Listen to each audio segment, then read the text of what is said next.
Boa noite, Mauro. O prazer é meu, renovado sempre, poder fazer uma entrevista com você. Muito obrigado.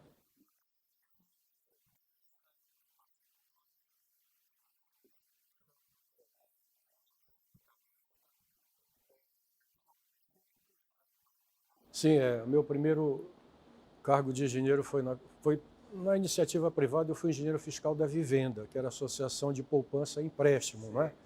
Que naquela época fazia.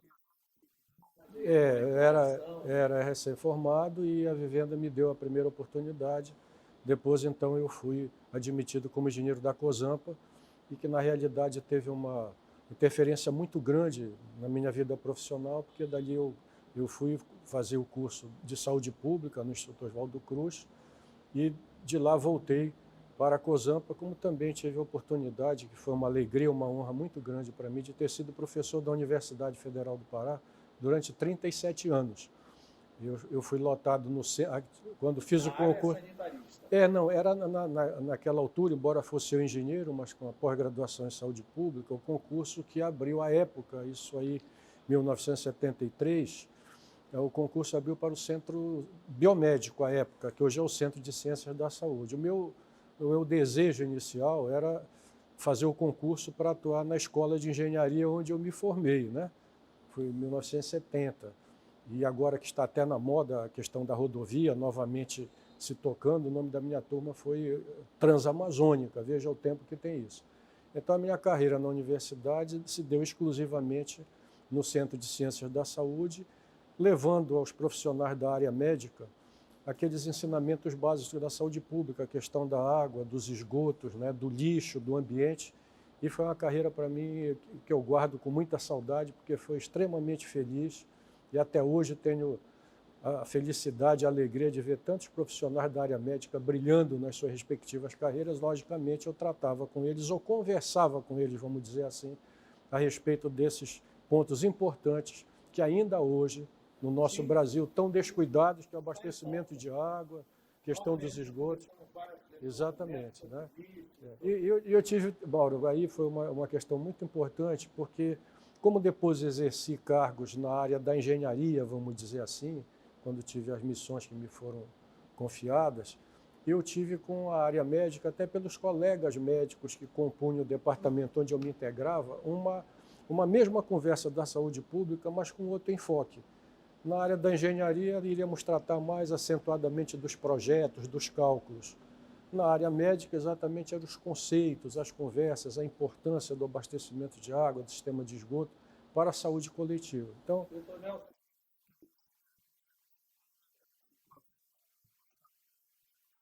eu Nacional de Habitação para os novos que não lembram. Isso, e que teve, embora muitas vezes se fale muito nos erros do BNH, houve alguns ou muitos acertos também.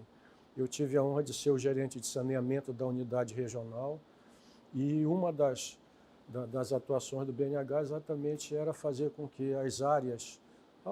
Você sabe que o Brasil transformou-se num país urbano, quando era um país rural. Então, essa questão hoje que se vive ainda do ponto de vista social, da não qualidade das habitações, muitas áreas com condições até subhumanas de habitação, o BNH teve um programa neste momento, e quero dizer aqui com absoluta justiça, que era o ministro do Interior, o ministro Mário Andreasa, que acho que é um brasileiro que foi injustiçado. Muita coisa se falou dele de mal, nada se comprovou, e ele fez muita coisa de bem pelo Brasil. E no caso do BNH, que era do Ministério do Interior, era o preparo de áreas perto daquelas pessoas que estavam em precárias condições de moradia, e o erro do BNH anteriormente, por exemplo, no Rio de Janeiro, foi transferir pessoas que habitavam as encostas dos morros na Zona Sul para a Zona Norte, distante dos seus locais de trabalho. O ministro Andreasa corrigiu em parte essas injustiças, e aqui no caso de Belém especificamente, nós tivemos o programa Promorar, que existia em outras cidades do Brasil. E aqui eu fui o gerente de saneamento do BNH e depois fui exatamente na continuidade desse programa, que depois do BNH, de ser o gerente de saneamento local, eu fui indicado para ser o diretor regional do Departamento Nacional de Obras de Saneamento. De nós, no Nordeste, é Departamento Nacional de Obras contra a Seca. Sim. Às vezes a confusão na sigla. O DNOS era o DNOS, mas é o órgão nacional, Departamento Nacional de Obras de Saneamento. Era execução, era dar continuidade Uma cidade como Belém do exatamente. Estado, Pará, Uma cidade com muito problema de alagamentos, ainda hoje a gente vê, exatamente. E às vezes muito mal coletada, muito mal dirigida. Então, nessa época, o canal São Joaquim nós tivemos a que é o oportunidade. maior aqui da região. Nessa bacia do Una, sim. Com os colegas, eu faço sempre questão de reviver isso, com a grande equipe técnica que encontrei de colegas no DNOS, alguns até já falecidos, mas de um brilhantismo excepcional, conhecedores da área.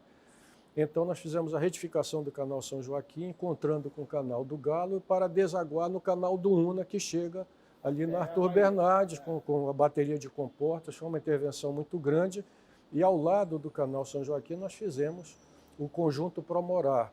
Se você hoje vai na Júlio César, naquela época ainda talvez chamado da Maracangalha, né, Avenida Júlio César, e nós fizemos então por trás do conjunto Providência, que era o conjunto originário para abrigar algumas famílias remanejadas pela prefeitura do Igarapé do Galo, nós fizemos um aterramento de cerca de 50 hectares, com uma altura em torno de 2,5 metros. Ali, Mauro, foram colocados 2.100.000 metros cúbicos de aterro. Contamos com grande colaboração da Marinha do Brasil, ao permitir que fizéssemos uma rodovia de contorno às bases, e da Força Aérea também, porque senão teríamos que passar com material de jazida. O material de jazida é o aterro que os caminhões poderia ser de dragagem, mas não existia banco de areia com quantidade suficiente para isso. Se nós não tivéssemos a grande colaboração das duas forças, nós teríamos que fazer o trajeto rodoviário fazendo a volta lá pela base naval, que encareceria muito o preço. O aterro vinha ali das imediações do Coqueiro naquela época. Então foram colocados ali 2.100.000 metros cúbicos de aterro que o governo do estado, já em 83, construiu o conjunto Promorar. Quero dizer que, sem desfazer os outros conjuntos, o conjunto Promorar é um belo conjunto, né? E tendo um cuidado especial da municipalidade, ruas largas, e aconteceu um fato extremamente importante para a cidade. Você, com a consecução dessa obra, você sai da Júlio César e alcança a base naval em frente ao Hospital Sara, lá na Arthur Bernardes, coisa que era impossível. Depois do conjunto Promorar, que nós fizemos, houve na continuidade outras administrações, mas de âmbito já estadual, o conjunto da CDP, Paraíso dos Pássaros, né? Então aquilo iniciou realmente uma política de grande positividade para o Ministério do Interior, ou seja, que você pudesse preparar áreas para as pessoas para que as obras possam ser executadas, eventualmente você tem que tirar. Era tudo alagado. Absolutamente alagado. Como alagado também era a área do 4º Distrito Naval, ao mesmo tempo que nós fizemos... Hoje é um mangal. Hoje é um mangal, porque houve um comodato da Marinha, mas ali era uma reivindicação antiga do Distrito Naval para que a área ao lado, como você bem frisa onde está o mangal hoje, aquele era um grandíssimo alagado. E era o ministro Andreasa do Ministério do Interior, e nos chamou e pediu que se fosse fazer um projeto para restaurar aquilo, para tirar, na realidade, aquela parte do mangue. Isso foi feito.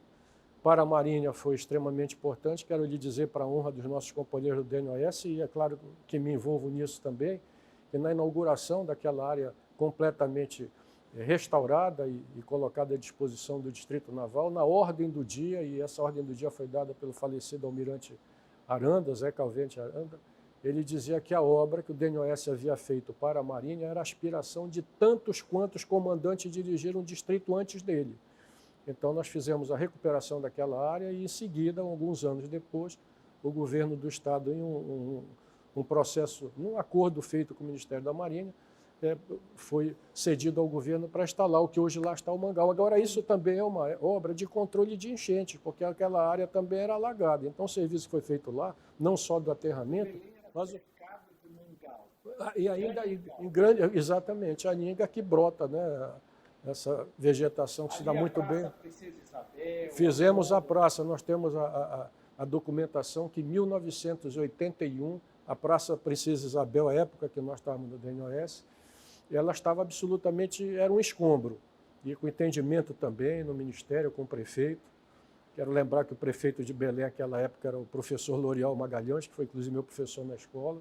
E nós fizemos o restauro, fizemos a construção do carro da Praça Princesa Isabel e um pequeno restauro para integrar para a prefeitura, naquela altura, para as obras de reurbanização. E está lá até hoje o cais servindo a nossa cidade e até também uma base de apoio para as embarcações que vão ali para...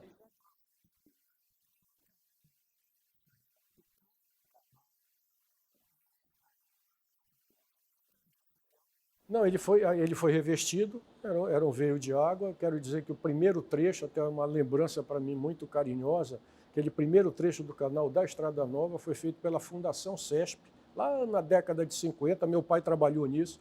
Meu pai, você sabe, Valdemar Chaves, era sanitarista, engenheiro civil também, e foi o primeiro engenheiro brasileiro da Fundação CESP, que foi uma fundação que prestou enormíssimos serviços para a saúde pública no estado do Pará. E ali já havia o trecho inicial do canal, onde tem a pista, o canal no meio, haveria uma outra pista, né, ao lado do canal, e essas obras hoje prosseguem, embora de uma certa forma lenta, mas tem que se festejar, porque Belém realmente precisa ter aquela situação toda resolvida. Além de Belém, nível de Cádiz, Quando se fala em saneamento, e é obviamente que acontece isso, nós pensamos sempre, claro, na água, nos esgotos sanitários, me refiro, mas também na drenagem das águas pluviais, as nossas águas de chuva, e também nas águas que são resultantes de enchente, né?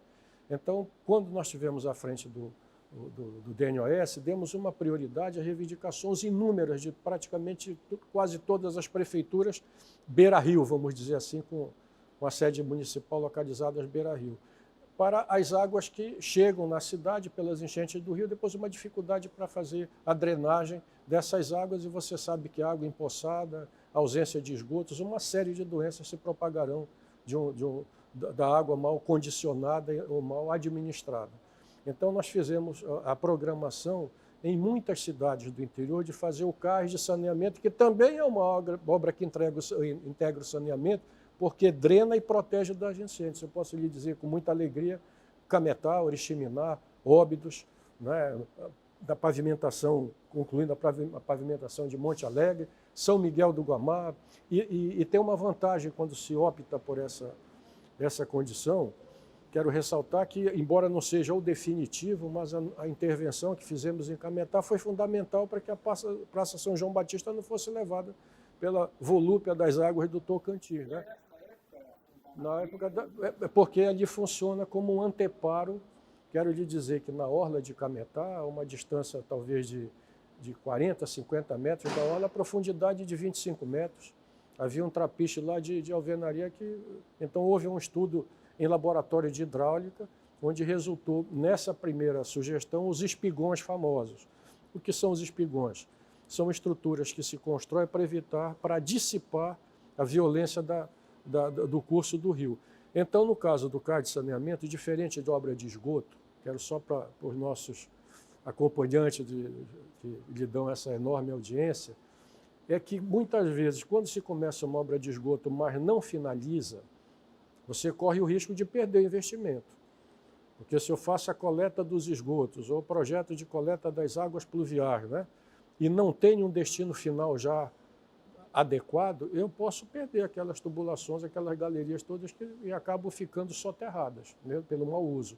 Então, nós fizemos, também pela dificuldade dos recursos. Você sabe que para a nossa região e também, logicamente, para o nosso estado, as nossas necessidades nesse campo são ilimitadas e os recursos finitos. Então, penso que uma das grandes situações da administração é saber priorizar o que vai fazer. E nós, ajudados pelos colegas lá, pela experiência das pessoas das próprias regiões, nós fizemos a opção de investir naquele período na proteção das enchentes e, por isso, fizemos CARS de saneamento, que no final, em muitos casos, embora não seja projetado para isso, serve até como se fosse um pequeno porto para as embarcações atracarem, comercializarem seus produtos, transportarem as pessoas. Então foi, sem modéstia, muito exitoso esse período, porque nós chegamos a tivemos um projeto Marajó, com a retificação do Rio Arari, com a recuperação da barragem do Tartaruga, que era um problema muito sério que existia, e você de lá para cá, embora não tenha se feito a obra definitiva, que acredito que no decorrer do tempo ainda aconteça, mas nós fizemos algumas obras lá de contenção que nunca mais você viu falar na seca do Lago Arari. Era um desastre, a imprensa noticiava num determinado momento do ano que milhares de peixes mortos, e houve a possibilidade, tenho que registrar aqui a ajuda muito grande que recebi da Associação Rural da Pecuária à época, dos pescadores, né, dos religiosos que estavam envolvidos naquele problema, que Marajó é um problema social gravíssimo. Né? Nossos 16 ainda é. E está a merecer já no na nossa conversa um olhar diferenciado das autoridades. Estava sendo incorporado pela O Caixa. BNH depois ele foi absorvido pela Caixa Econômica Federal, a entidade também que me orgulho muito de ter pertencido, desenvolvi atividade lá, fui engenheiro fiscal da Caixa, em várias obras. Aí,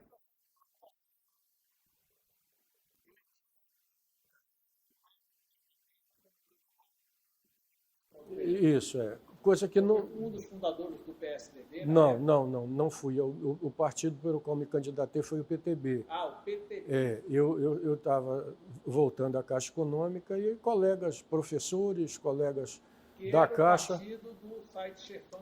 que foi candidato a prefeito, exatamente. E então voltei para a atividade técnica, não tinha envolvimento e quero te dizer que nem pensava entrar para a vida política. Mas aí a pressão no bom sentido, né, e as pessoas, os colegas, fundamentalmente, me estimularam a disputar uma...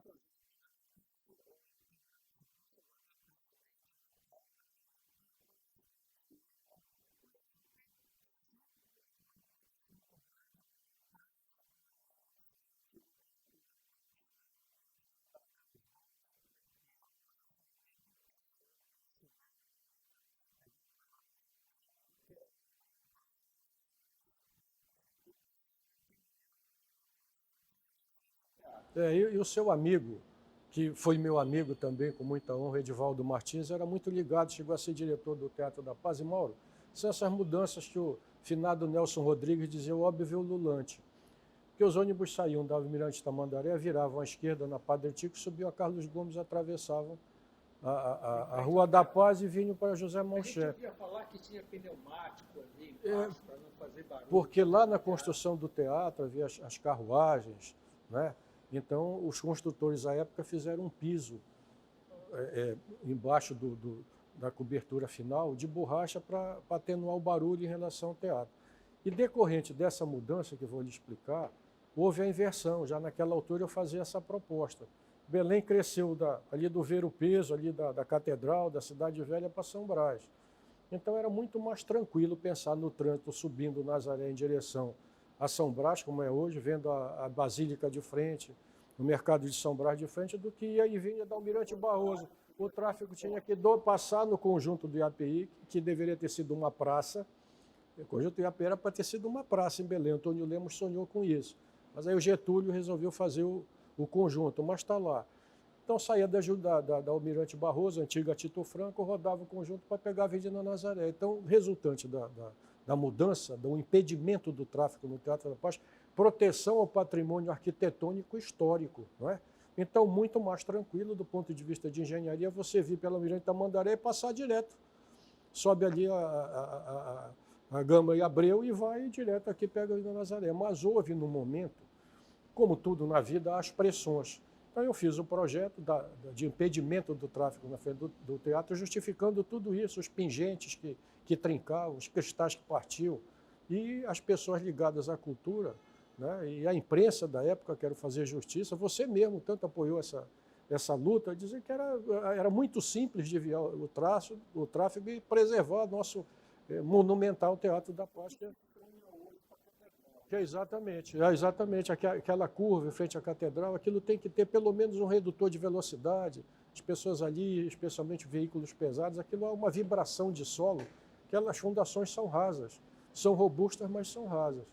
Então houve essa possibilidade, mas houve uma pequena dificuldade, para não dizer grande, porque a direção do Detran à época era contra, e mobilizou uma campanha, levando também junto alguns proprietários de linhas de ônibus, dizendo que aquilo ia encarecer a passagem do ônibus, que ia causar um engarrafamento em Belém. Nada disso aconteceu. Então houve uma luta, e eu exalto muito, e continuei sempre na minha vida exaltando, a presença da sociedade, para discutir os seus interesses, e todos esses obstáculos que aparentemente seriam grandes foram removidos, porque a sociedade se manifestou, a imprensa veio junto, dizer que aquilo era o óbvio e ululante, está lá até hoje. Agora imagina hoje, você ter lá os caminhões carregando botijão de gás, os ônibus, quer dizer, era a pintura, Agora houve revigorar a pintura, restaurar. Daqui a 6 meses, com aquela passagem de ônibus ali, sabe o que fizeram? E uma coisa até parece que é folclore, mas não é.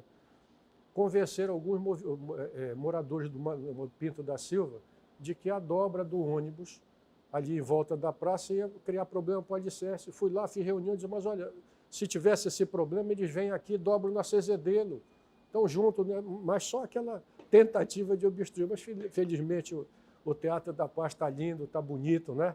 E eu penso que fizemos um serviço do tempo, mostrando que, na realidade... Foi nessa época a sua ideia do Parque...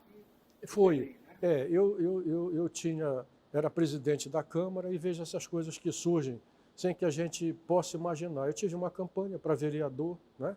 E, obviamente, disse lá das minhas intenções para a cidade. E depois, como presidente da Câmara, o presidente tem a prerrogativa de abrir e de encerrar os trabalhos. Eu poderia ali ir para a minha bancada, falar no parque. Não aconteceu. O prefeito e o vice, o prefeito Said Chefan e o vice-prefeito de saudosa memória, Augusto Rezende, eles viajaram ao mesmo tempo. Eu, como presidente da Câmara, assumi a prefeitura por uns 5 dias. E a imprensa que nos cobria na Câmara, me viram sair de lá como presidente da Câmara e eventual prefeito de Belém, exercício. Aí me fizeram a pergunta, disse, olha, agora você não é mais o legislador, está no momento aqui como executivo da cidade, o que você poderia pensar para a cidade? Eu não sei de onde saiu e disse, eu acho que deveríamos pensar num parque para o lugar do Aeroclube, com todo o respeito à atividade que se desenvolve lá. Eu digo isso, Mauro, o seguinte, porque lá atrás, eu como acadêmico de engenharia, eu fui um dos precursores aqui, orientado pelo Dr. Roberto Oliveira, que era o delegado à época, do que hoje é o Inmetro, o Instituto de Pesos e Medidas. E nós balizamos ali a Maracangalha para fazer a aferição dos taxímetros. E antes em Belém, não sei se você não teve acesso, é muito mais novo que eu, mas a história assim, eram os carros de praça.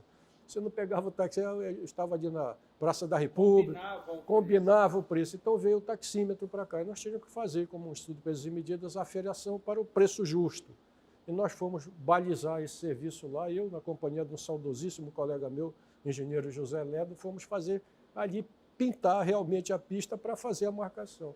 E anos depois, eu já engenheiro, lá no DNOS, que abordamos ainda há pouco, eu tive a oportunidade de trabalhar no Conjunto Promorete. São aquelas coisas que ficam na cabeça da gente e certamente eu passei naquele dia, passava para o meu serviço. E, de fato, aí quando a ideia brotou, que eu falei no Aeroclube, ela teve imediatamente uma aceitação geral. O problema era como tirar a atividade lá. Eu quero ressaltar que desde o primeiro momento, em nenhum instante, nós tivemos qualquer sentido de depreciar a atividade do Aeroclube, que eu realço até hoje é útil. Porém, uma mexida dessa beneficia todo mundo e eles, inclusive, que vão passar a ter um voo com maior segurança.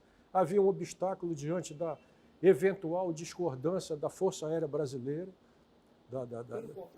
Eu faço também questão de registrar, porque depois que começou essa conversa do Aeroclube, houve acidentes, lamentavelmente aconteceram, eu tive diante de 3 brigadeiros do 1º Comar, e todos eles de uma maneira afetuosa, cordial, quer dizer, fraterna, entenderam objetos, senão a Força Aérea não tem nada a criar problema, porque de qualquer maneira vamos ter que raciocinar, né? Se houvesse uma obstrução da Força Aérea, a questão do voo, mas qual a oportunidade de levar? E outra coisa, a Infraero, tecnicamente, não se colocou contra, é possível colocar a atividade como vai ser em Valdecanas. Esse é um ganho. Me permita o entusiasmo, porque também se eu não me entusiasmar pela ideia, acho que ninguém se entusiasma, né? Mas porque é um ganho para Belém extraordinário, uma área que representa, Mauro, 4 vezes o Bosque Rodrigues Alves. Se eu saísse com você só lhe dizendo agora na Avenida Nazaré, olha, vamos tirar o Aeroclube naquela época, eu dizia, ficou maluco, né? Não pode, não. Mas não era uma maluquice, está aí. O governador Helder Barbalho, inclusive agora, corajosamente, me convidou, inclusive, eu estive testemunhando a assinatura do convênio com o ministro lá em Brasília, né? Então, a coisa está...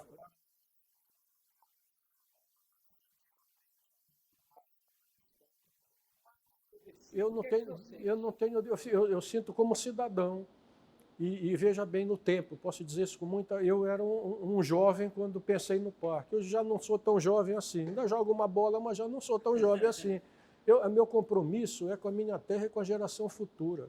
É um programa que não pode entrar preferência partidária, ideológica, porque O lazer, quando se fala, algumas pessoas falam, mas o lazer está na Constituição, sabe do lado do quê? Da educação e da saúde.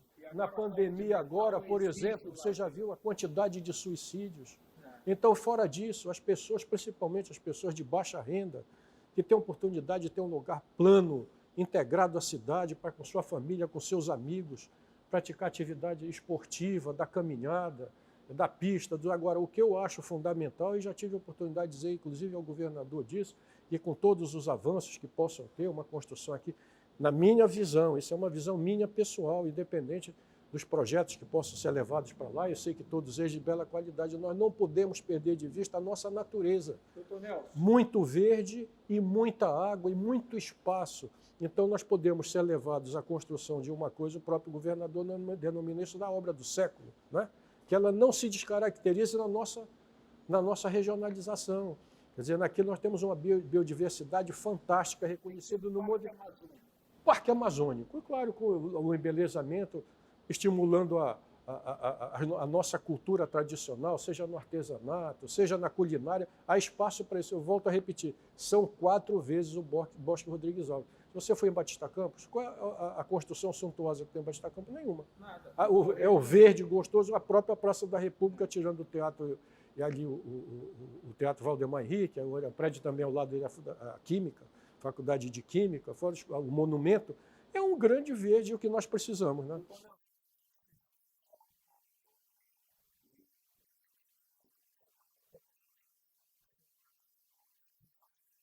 Eu fiz uma indicação, era presidente da Câmara, e já naquela altura fiz uma manifestação. Quando a gente faz projeto de indicação, como não era da nossa alçada da jurisdição, os legislativos podem fazer projetos de indicação. Nós fizemos ao então governador Hélio Gueiros, que acolheu com muita simpatia o projeto, de que nós tirássemos o presídio, porque não se adequava mais o presídio na Praça Amazonas, né?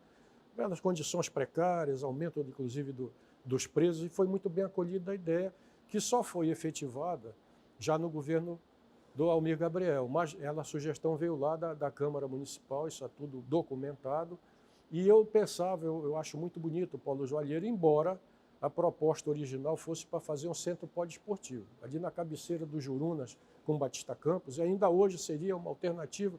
Sem tirar o polo, nós teríamos outros prédios, mas achei que foi bom, né? Tirou o presídio de lá, mas penso que o ganho ainda teria sido maior se nós fizéssemos ali naquela área um ginásio poliesportivo, também ao redor dele com a culinária, né, com o artesanato, com a gastronomia. Passei 2 anos como vereador. E Presidente da Câmara. Chegou, foi eleito presidente da Câmara. Pelo PTB, pelo PTB. Quero dizer que nessa passagem da Câmara, me permita relembrar, também homenagem a tantos companheiros que comigo elaboraram a lei orgânica do município de Belém, que foi promulgada em 30 de março de 1990. Sim, ainda em vigor. Tem emendas, mas é a lei, como a Constituição estadual ou a federal. Os municípios fazem as suas leis orgânicas, né? De maneira que tivemos uma enorme contribuição, foi uma festa democrática, porque houve uma abertura total na conversa com a sociedade.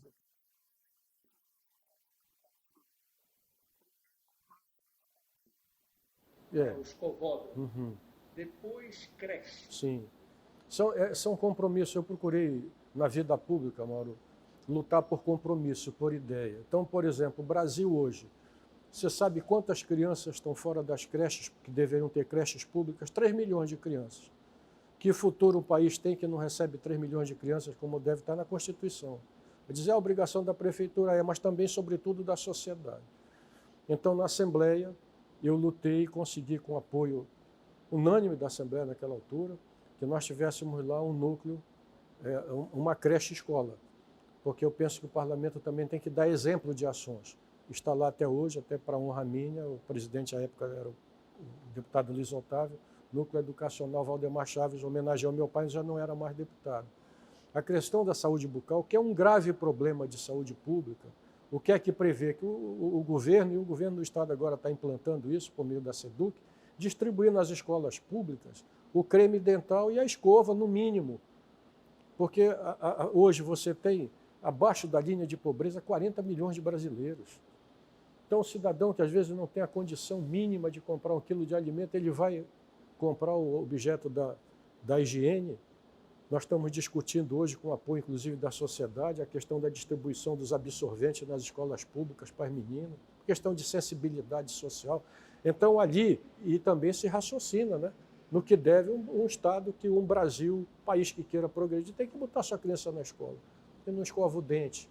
Então, surgiu também a denominação da implantação nas escolas públicas do escovódromo, que eu puxei da questão do autódromo, né, muito em voga naquele tempo, porque não é só o lavatório para a higiene das mãos, quando tem, é um local absolutamente destinado para a escovação e teria que ter, então, um espelhozinho. Quero lhe dizer que esse projeto tornou-se lei estadual e serviu de projeto de extensão para o curso de odontologia na Universidade Federal do Pará. O que é coisa, às vezes, no Brasil, diziam lá atrás, né? E agora a gente vê que já estamos mudando um pouco esse rumo, é que lei é potoca, não pode ser potoca. Não é favor para o Estado, não é favor ao menino, à sociedade, o Estado cumprir com as suas obrigações determinadas em lei. Então, não está pedindo favor, é uma questão mínima. E a gente que hoje já entra naquele sistema que o Joaquim Antunes chama da netocracia, você gosta de ver seu netinho, sua netinha escovando o dente, tendo bom tratamento. Isso tem que ser colocado e assegurado à população, e com recursos pequenos. Muitas vezes no Brasil a gente luta isso e diz muitas vezes, e todos, não estou acusando ninguém, quem sabe esteja no meio também, mas muitas vezes o Estado brasileiro é um mau gastador. E a saúde pública tem que ser olhada com prioridade pelos governantes em todos os níveis, entendeu? Sim, senhor. Foi feito. Foi. Quero fazer justiça. O vice-governador à época era o Carlos Santos. Eu era um deputado oposicionista, era o líder do meu partido, era oposição, uma oposição respeitosa, cordial, né? E quero conservar isso da minha vida política com muita alegria. Eu, sem modéstia, não era um Maria vai com as outras. Eu tinha oposição, mas eu nunca extrapolei do limite da educação, da cordialidade, do respeito à ideia alheia. E fui a ele, era ao lado do Hospital Ofir Loyola, e eu disse: olha, Carlos, aqui fica uma situação constrangedora que eu mesmo já vivi. Eu estava numa recepção com outro vice-governador, numa outra situação, em que via aqui um jantar, um evento qualquer, e pessoas na janela do Hospital Ofir Loyola. Eu me lembro bem que eu estava com um saudoso companheiro, com Zeno Veloso. Eu disse: Zeno, não se pode mais tolerar isso. E eu disse: vamos então fazer isso naquela época. Quando cheguei à Assembleia Legislativa, aquilo vinha na cabeça. Eu fui, fiz uma visita a ele, e disse: olha, nada absolutamente pessoal, eu acho que aqui o hospital precisa dessa área para se expandir. E fica a casa do vice, botar um vice no apartamento, no outro imóvel. Ele foi absolutamente cordial, aceitou a ideia, e essa ideia veio ser concretizada já no governo do governador Almir Gabriel. Mas a sugestão absolutamente documentada do fato nós temos aí, que foi feita lá na Assembleia Legislativa.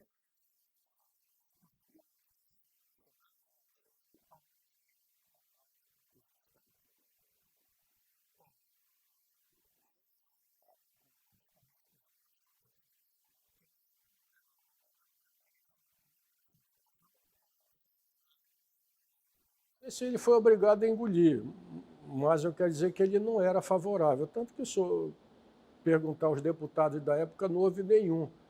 Uma conversa que ele teve comigo, ele disse: tu vai para o Tribunal de Contas para te arquivar. Eu disse: não, essa ideia que o senhor tem, eu não tenho. E eu quero lhe dizer, eu já não era mais deputado, quero lhe dizer que eu não era mais deputado, fui o primeiro a vir para o tribunal na indicação que cabia ao Legislativo. E vim para a honra minha, para a satisfação minha, com a anuência de todas as siglas partidárias. Todas as siglas. Agradeço muito aos companheiros da Assembleia daquela legislatura, da qual já não mais fazia parte, e disse ao governador que isso era uma questão de escolha pessoal. E ele estaria, inclusive, livre, se quisesse, a postular um outro nome, coisa que ele até não fez. Mas realmente não foi do agrado dele a minha vinda para cá, e deve ter tido os motivos dele. Eu não sei quais são, também nem procurei saber, né? Mas o certo é que eu vim, mas não vim de acordo com a vontade dele. Agora, né? Essa ideia de arquivo não funcionou mesmo. Eu não sou eu que... Ele ficou balançando, porque a intensidade do cidadão foi maior do que a de você. E tem que ser. Eu dizia há pouco que tive uma generosa manifestação de servidores. Estou vindo da semana passada, né, do tribunal, fizeram uma manifestação que eu estava dizendo o seguinte, que o cidadão não pode se apagar diante dos cargos eventuais. O que nos vai conduzir até o último momento da nossa vida é aquilo que o cidadão tem. Então, com toda honra, com toda alegria, procurando desempenhar bem as missões, ela não pode estar distanciada dos princípios da cidadania. E eu acho que para ser cidadão, você não precisa de cargo. Você pode postular. Eu vejo meus modestos projetos e algumas ações que eu tenho feito a proposta para a sociedade, para as instituições onde eu passo, elas visam o bem coletivo, né? Quero lhe dizer uma coisa aqui nas imediações, aqui na fachada do tribunal, você falou do parque ainda agora, uma coisa bacana, uma coisa que sensibiliza muito a gente. Na época da pandemia, eu fiz a proposta, o tribunal acolheu, de colocarmos um lavatório na fachada ali na área lateral do tribunal. Você precisa ver, Mauro, o número de pessoas, especialmente das camadas mais pobres, que se utilizam do lavatório para lavar a mão, para lavar o rosto. Então, isso é bem público, é bem coletivo. Então, todas as propostas que nós tivemos a oportunidade de apresentar, e quero fazer justiça ao acolhimento, à generosidade dos meus companheiros conselheiros, ao apoio fantástico dos servidores da casa, também os conselheiros substitutos também. Passei 26 anos e meio e procurei fazer alguma coisa aqui que este tribunal pudesse mostrar também à sociedade que ele pode ser protagonista, não no sentido de interferir na ação do executivo, de outros poderes, mas participar efetivamente da vida da sociedade. E pode ser feito isso mediante algumas propostas. Nós temos o fórum, nós temos conversando com o controle interno, cestas de integração e o TCE Cidadão, que leva a cidadania nas escolas. Essa é obrigação nossa, não precisa ter carimbo de outro, o tribunal pode fazer. Ele está investido nessa condição de colaboração na construção, eu sempre falo isso, na construção de uma sociedade justa e solidária, que para mim não tem partido. Se eu tiver uma pessoa ideologicamente diferente de mim, mas que esteja querendo construir o bem comum, com honradez, e me vencer num raciocínio, numa proposta, nenhuma desonra eu reconhecer que ele tem razão sobre mim. E nós todos, se estivermos imbuídos desse propósito, nós seremos os cidadãos que o país espera de nós. A função é importante, ela é honrosa, mas ela não pode obstruir o compromisso do cidadão. E havendo o compromisso do cidadão, você pode fazer isso investido do mandato, tendo um cargo executivo ou simplesmente sendo um bom cidadão.